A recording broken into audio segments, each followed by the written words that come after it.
Saudações, alunos! Hoje nós vamos falar sobre os modelos produtivos e a evolução do mercado. Esse processo de desenvolvimento industrial, ele começou ali no fim do século XVIII e no início do século XIX. E a partir daí houve a necessidade de quê? De buscar maneiras de melhorar e controlar os gastos, tá? A produtividade, o trabalho e também estava relacionado ao retorno financeiro. E aí a gente tem que lembrar que no decorrer do tempo sempre surgiram diversos tipos de modelos e sistemas também, tá, de produção industrial. Um tipo sempre estava superando o outro de acordo com o momento histórico e das suas respectivas necessidades. Então a gente vai ver aí, ó, o Taylorismo, o Volvismo, o Fordismo e o Toyotismo, ok? Então vamos falar um pouco sobre o Taylorismo. Ele teve início ali no começo do século passado e tinha como objetivo principal o quê? Dinamizar o trabalho na indústria. O criador desse sistema foi o Frederick Taylor, que acreditava na especialização de tarefas. O que seria isso? O trabalhador desenvolvia uma única atividade. Vamos citar um exemplo. Alguém que colocava os faróis nos automóveis da indústria automobilística. Então, ele faria apenas isso o dia todo, sem conhecer os processos das outras etapas de produção. E além de monitorar o que? O tempo gasto para a realização de tarefas e premiação àqueles que tiveram um grande rendimento do seu trabalho. Então, o Taylorismo ele está centralizado, está focado nessa questão, tá? Aí a gente vai falar sobre o Fordismo.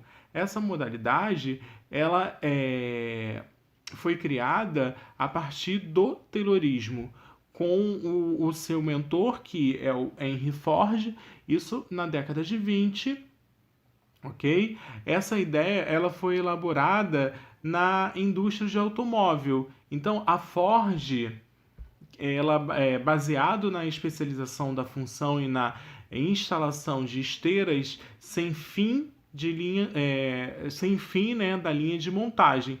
Então, à medida que o produto deslocava na esteira, o trabalhador desenvolvia o quê? A sua função. Então, com isso, visava diminuir o tempo gasto do trabalhador no trabalho, né? Do trabalhador dentro do trabalho. E aí aumentava o quê? A produtividade e diminuir o custo de produção. E principalmente o quê? Realizar a produção em massa para o consumo ocorrer no mesmo passo, ok?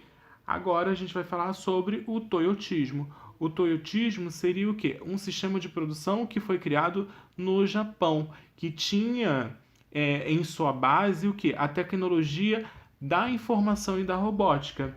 Isso ocorreu ali na década de 1970. Primeiramente foi usado ali na fábrica da Toyota. E essa modalidade de produção, o trabalhador não ficava limitado a uma única tarefa. O operário ele vai desenvolver diversas atividades na produção. E aí, outra criação desse sistema é o Just in Time, tá? Que é produzir a partir de um tempo já estipulado, com a intenção de regular os estoques e a matéria-prima, ok? Então, a gente tem essa característica dentro do toyotismo, just in time. Vamos lá para o volvismo. O volvismo foi concebido no século passado e emergiu um novo modelo de organizar e gerenciar o que? A produção industrial. Como na maioria dos outros modelos de produção, esse foi desenvolvido na fábrica da Volvo, tá? E conciliou a execução manual e a automação. No volvismo, há um grande investimento no trabalhador, em treinamento, em aperfeiçoamento. Então, no sentido em que esse trabalhador consiga produzir por completo um veículo em todas as etapas, além de valorizar o que? A criatividade e o trabalho coletivo. também vai se preocupar com a empresa e o bem-estar do funcionário, tá? E a saúde física e mental, ok? Então a gente falou sobre os modelos de produção, agora a gente vai falar sobre as fusões industriais. Que seriam essas fusões? A gente tem aí o cartel, o truste, o holding, entre outros. A gente vai começar falando sobre o cartel, tá? O que seria o cartel? O cartel ele é formado por um grupo de empresas independentes que vão produzir o quê? Que produzem produtos semelhantes, tá? E fazem um acordo de dominar o mercado. Então, esse termo, ele é, em geral, aplicado a organizações internacionais, como o da Organizações dos Países Exportadores de Petróleo, como a OPEP. E essa entidade que controla grande parte do comércio mundial de petróleo. Em geral, os cartéis ele têm 4 características: a divisão dos territórios de mercados, o controle das matérias-primas, a determinação do volume de produção e equipamentos, relacionado ao preço de venda, e na maior parte dos países é proibida a formação dos cartéis que operem, né, internamente. Então, essa atuação, a atuação do cartel, ela tem que ser externa e tolerada ou até mesmo estimulada, tá? Um exemplo que a gente pode dar é a equiparação dos preços da gasolina, né, em postos de combustíveis, cuja prática é ilegal, mas é facilmente observada dentro do nosso país, tá? Então, a gente vai agora para truster. O truster ele pode assumir várias formas, mas em geral ele é constituído por um conjunto de empresas que eliminam as suas o quê? Independências legais e econômicas para construir uma única organização. A forma que prevalece é a de combinações o quê? Financeiras, que vão o quê? Permitir concentrar nas mãos de pessoas ou até mesmo de um grupo as ações de outras empresas em um número suficiente para controlar as decisões nas assembleias acionistas. E aí os trustes eles podem ser horizontais, quando as empresas que os compõem são homogêneas e atuam no mesmo ramo da produção, como a gente pode citar as empresas tabagistas ou até mesmo de automobilismo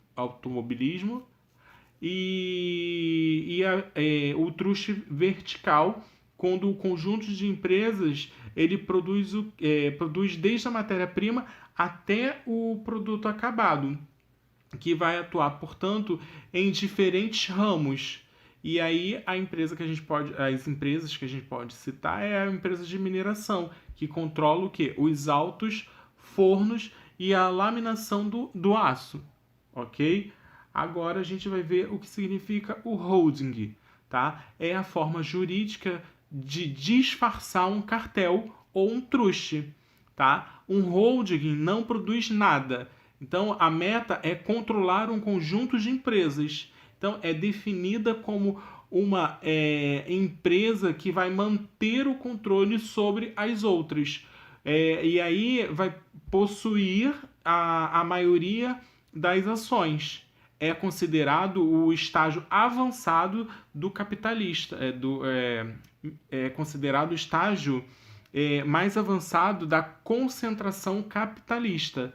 E aí, as transnacionais, em geral, né, elas vão controlar as suas subsidiárias de diferentes países através do quê? De um holding instalado no país de origem ou muitas vezes num paraíso fiscal, tá? E aí a gente tem o conglomerado, que vão ser grupos de empresas que atuam em diferentes setores ou ramos da economia, sendo que normalmente nenhuma delas fornece o quê? Elementos à linha de produção das demais. Um grupo que a gente pode citar é o grupo Votorantim e o que a gente mais conhece, a PepsiCo, tá? A gente também tem o duping, que ele é definido como a venda de bens ou serviços em preços baixos de comércio ou abaixo dos valores dos custos de produção, especialmente por vendedores externos, com a finalidade de quê? De eliminar concorrentes e ganhar a maior fatia do mercado, tá? E aí, agora a gente vai falar sobre os blocos econômicos e organismos internacionais.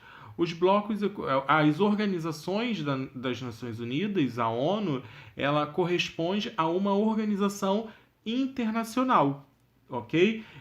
A qual ela vai reunir o quê? Países voluntariamente com a intenção de promover a paz, a cooperação e o desenvolvimento mundial, beleza? Então a gente tem que lembrar disso, que a ONU ela tem a intenção de promover a paz, a cooperação e o desenvolvimento mundial. Tá? A Organização das Nações Unidas ela foi criada oficialmente no período do pós-Segunda Guerra Mundial, em 1945. A data é no dia 24 de outubro, por meio de um documento de fundação conhecido como Carta das Nações. A motivação para sua criação está relacionada com os conflitos internacionais que destruíram o quê? Diversos territórios e vitimaram o quê? Milhares de pessoas, trazendo assim à tona a necessidade de buscar a paz entre as nações. Tá? Antes da ONU, havia uma outra organização que também era intergovernamental, que foi conhecida como Liga das Nações. Ela foi criada com o objetivo de uma proposta de paz negociada pelos países vitoriosos da Primeira Guerra Mundial. Contudo, a gente tem que lembrar que com a ocorrência da Segunda Guerra Mundial, essa organização foi considerada um fracasso. Então, por quê? Por não ter conseguido evitar uma Segunda Guerra Mundial. Ok? Então, a ONU tem o poder de discutir e tomar medidas necessárias para questões enfrentadas pela sociedade, como a questão da paz mundial, as mudanças climáticas, o desenvolvimento sustentável, os direitos humanos, o desarmamento, o terrorismo, a igualdade de gênero, a produção de alimentos, as emergências relacionadas à saúde, tá? Entre outras características, outras necessidades que a sociedade venha precisar. Tá? A sede da ONU ela vai se encontrar aonde? Nos Estados Unidos, em Nova York, tá? Sendo considerada um território nacional. Então, há outras sedes em demais localidades do mundo, como na Suíça, na Austrália, em Beirute, em Santiago tem uma. Tá? A ONU possui uma bandeira própria, como como eu posso explicar aqui para você, como os correios e selos postais, que é parecido. Os idiomas que vão ser oficiais, que permitem que todos os membros possam estabelecer comunicação, são o inglês, o francês, o espanhol, o árabe, o chinês e o russo. Tá? Ela é composta por seis órgãos principais,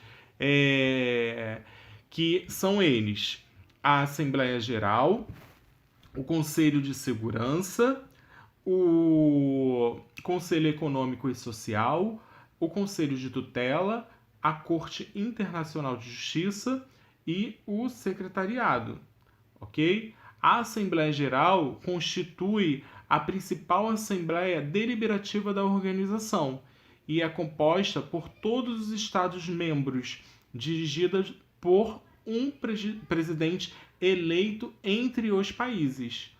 Já o Conselho de Segurança, ele vai ser o órgão responsável por garantir a paz e a segurança entre os estados, tá? Esses estados membros da ONU, tá? Eles vão ser compostos por 15 estados membros, 5 deles vão ser permanentes, que são os Estados Unidos, a Rússia, o Reino Unido, França e China, e 10 membros temporários, que eles são eleitos de tempo em tempo pela Assembleia, em cada 2 anos. E é o único órgão da ONU com poder decisório, sendo, portanto, um dever o respeito às decisões tomadas por ele, tá?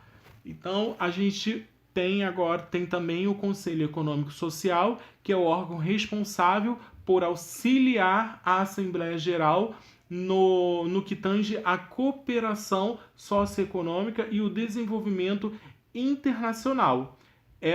Esse Conselho Econômico Social, ele é composto por 54 membros eleitos pela Assembleia. E em cada 3 anos é trocado. O Conselho de Tutela é composto por 5 membros permanentes que vão compor um Conselho de Segurança, e as atividades realizadas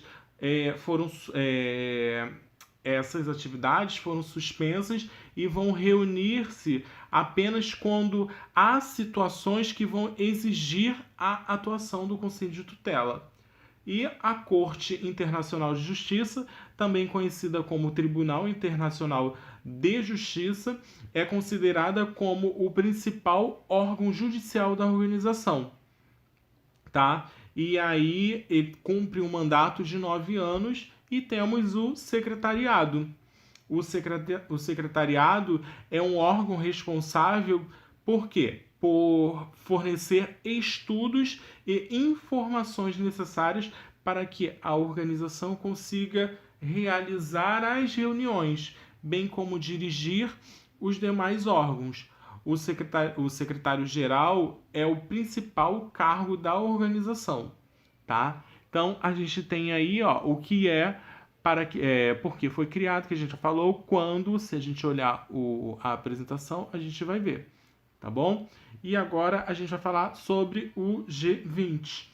O G20 é um grupo dos 20, ou G20, né, como a gente conhece, é um fórum que vai reunir os principais países industrializados e emergentes do mundo.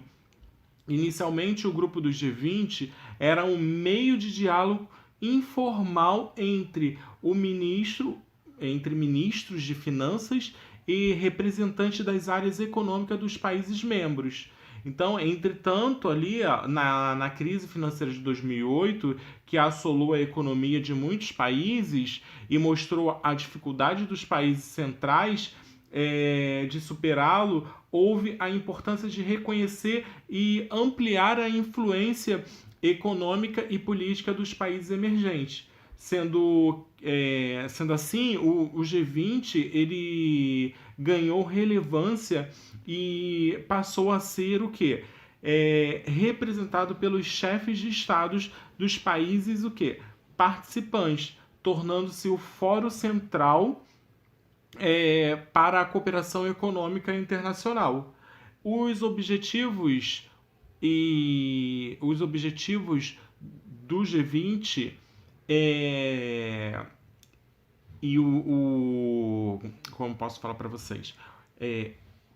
Quais seriam os objetivos e quais seriam os países participantes do G20?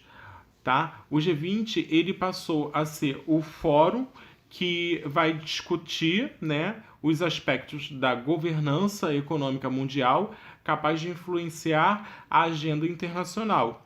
E aí os seus participantes eles vão promover debates sobre os principais problemas globais, que são os países desenvolvidos, né, que a gente vai ver como a Alemanha, a Austrália, o Canadá, os Estados Unidos, França, Itália, Alemanha, Reino Unido, e os países emergentes, África do Sul, Arábia Saudita, Argentina, Brasil, China, Coreia do Sul, Índia, Indonésia, México, Rússia e Turquia, tá? Esses 19 países,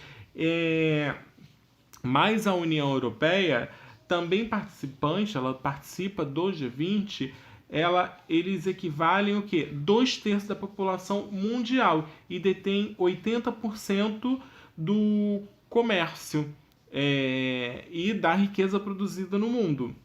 O objetivo do G20 vai ser o quê? Promover o debate construtivo entre os países industrializados e emergentes sobre assuntos importantes destinados ao equilíbrio econômico global. E aí é visado também o conceito de formação consensual entre os países participantes sobre questões internacionais, seja na área financeira ou política, no sentido de quê? De tomar medidas conjuntas voltadas ao crescimento econômico dos países e para o desenvolvimento sustentável. Já o G7 é o grupo dos 7 países e é um fórum integrado por 7 nações que juntas vão representar o quê? A metade da economia global, mundial, tá? O grupo, ele reúne-se periodicamente desde 1975 para discutir questões relacionadas à economia. O grupo dos 7, que é compreendido por Alemanha, Canadá, Estados Unidos, França, Itália, Japão e Reino Unido, conforme vocês veem aí na bandeira, na apresentação, além dos países integrantes do grupo, participa a União Europeia. Então vocês prestem atenção que a União Europeia está sempre presente em outros grupos, outros blocos econômicos, a não ser o dela, tá? Representado pelo presidente, né, da Comissão Europeia e o presidente do Conselho Europeu. Algumas instituições financeiras, elas também atuam na discussão do G7, tá? Como o FMI, que é o Fundo Monetário Internacional, e o Banco Central Europeu. Os objetivos do G7, eles são preparados ao longo do ano e eles são preparados pelos assessores dos ministros da economia, que são chamados de Sherpas, tá? Cada ano, o país que detém a presidência do grupo, ele organiza a reunião. Atualmente, são debatidos não só temas econômicos, mas também questões como o terrorismo e a crise migratória, e também se fala sobre o aquecimento global, ok? E as reuniões do G7, elas são sempre acompanhadas de intensos protestos anti-globalização, pois os manifestantes consideram que este grupo impõe a sua visão econômica aos países menos desenvolvidos, tá? Agora a gente vai falar sobre o Banco Mundial. O Banco Mundial, ou conhecido como World Bank, ele vai ser o Banco Internacional de Reestruturação e Desenvolvimento, que é o BIRD, chamado também de Banco Mundial, que a gente está falando sobre ele, que é o antigo BIRD, conforme vocês veem aí na apresentação. Ele possui sede na cidade americana de Washington. A sua criação tinha como finalidade inicial ajudar na reconstrução das economias arrasadas na Segunda Guerra Mundial. E aí, na atualidade, para o Banco Mundial, ele vem para a manutenção do banco, contém 150 países que vão construir com recursos financeiros, pois o agrupamento desses países vão resultar em um montante que posteriormente é utilizado para financiar a reconstrução e infraestrutura. As divisões, elas são tomadas por meio de votos que são defendidos de acordo com o volume de quê? De colaboração e contribuição para o banco, que vai vir de cada país. Os Estados Unidos, eles vão o quê? Vão deter o poder de veto diante de todas as decisões tomadas dentro da instituição, que é o maior acionista. O Banco Mundial é uma enorme instituição financeira que realiza o quê? Empréstimos a governos para a realização de obra e infraestrutura, transporte, de infraestrutura e de transporte também. Tem a questão da realização de obras de usinas hidrelétricas, relacionado a saneamento básico, tá? Entre outros que a gente poderia citar, além de contribuições para programas para o desenvolvimento econômico, industrial e de agricultura, que são e medidas sociais e ambientais. Não só governos podem ter acesso a financiamentos, mas também grandes corporações que comprovem sua capacidade de garantir o pagamento da dívida e a apresentação de projetos que são prévios, que vão apresentar o quê? A viabilidade econômica para a aprovação do governo local. A instituição financeira em questão, que é o Banco Mundial, ela, além de conceder empréstimo a grandes governos e a grandes grupos empresários, ela vai desenvolver um trabalho de assessoria técnica ao grupo de países membros. Agora a gente vai falar sobre a OMC. A OMC é a Organização Mundial do Comércio, é uma entidade internacional com o objetivo de proporcionar o quê? A abertura comercial de todos os países. A organização ela foi criada em 95 e conta com 162 países membros e a sede se encontra em Genebra, lá na Suíça. A língua que é falada é o inglês, o francês e o espanhol, tá? Que são línguas oficiais. Então, o que seria aí a OMC? Qual seria o principal objetivo da OMC? Seria atuar com um fórum de negociação de negociações e acordos para reduzir os obstáculos ao comércio internacional. O seu trabalho vai consistir em garantir a estabilidade, a concorrência entre todos os países. E dessa forma vai assegurar o desenvolvimento econômico das nações. Igualmente, é de sua responsabilidade a solução de conflitos entre os Estados-membros e assinaturas de acordo comerciais. A origem da OMC, a gente vai ver que é uma instituição que regulariza o comércio mundial desde 1948, tá?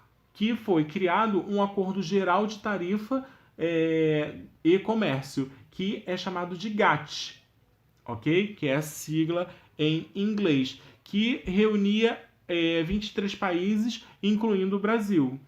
Desta maneira, acabava as negociações exclusivas, que eram bilaterais, e se ampliava para um organismo multilateral. Sua meta era que não houvesse mais barreiras, o quê? As barreiras alfandegárias que prejudicassem o comércio e as nações. E aí foram realizadas 8 rodadas multilaterais durante a GATT, que seria o Acordo Geral de Tarifas e Comércio, e a última rodada ela aconteceu no Uruguai em 1986 e supôs a atualização desse organismo e sua transformação na OMC. O objetivo delas, quais são os objetivos? Vai ser negociar a redução e eliminação de barreiras comerciais, como as tarifas comerciais, gerir a regra de uma conduta do comércio, como os subsídios, administrar os bens e serviços gerados pela atividade comercial, como a propriedade intelectual, acompanhar a revisão das políticas comerciais dos Estados-membros, atuar para o desenvolvimento dos Estados-membros e aplicar pesquisas comerciais e divulgar os dados como forma de apoio aos países integrantes, tá? E agora a gente vai falar sobre a OCDE. A OCDE, ela é uma organização para a cooperação e desenvolvimento econômico. Ela representa uma estruturação formada por países e parceiros estratégicos dedicados ao desenvolvimento econômico. Tá? Os membros pretendiam o quê? Discutir políticas públicas e econômicas que o quê? Que iriam o quê? Fazer o quê? Orientar esse grupo. Então, esses países, eles apoiam os princípios da democracia. Essa organização também é conhecida como Clube dos Ricos, pois seus integrantes, eles apresentam o quê? Um elevado PIB, tá? Que é o Produto Interno Bruto por habitante. E também elevados indicadores de desenvolvimento humano.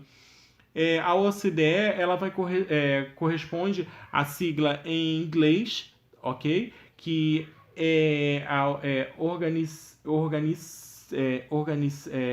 deixa eu ver se eu consigo lembrar a sigla. O O é Organisation for Economic Cooperation and Development, que aí OECDE, isso em inglês, mas aí padronizou em OCDE, tá? E aí a gente vai ver agora os blocos econômicos.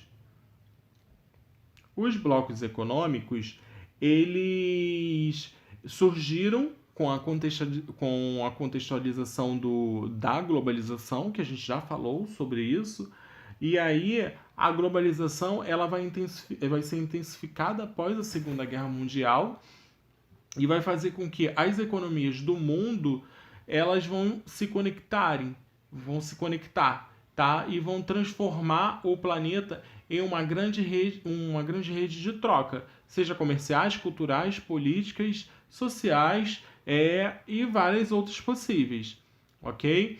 E esses blocos eles passaram a se transformar com o intuito de quê? De diminuir fronteiras propostas pelos países. Então, o que são os blocos econômicos? Um bloco ele pode ser considerado como um grande grupo de países que visam o quê? Aumentar a troca regional, as trocas comerciais regionais, tá?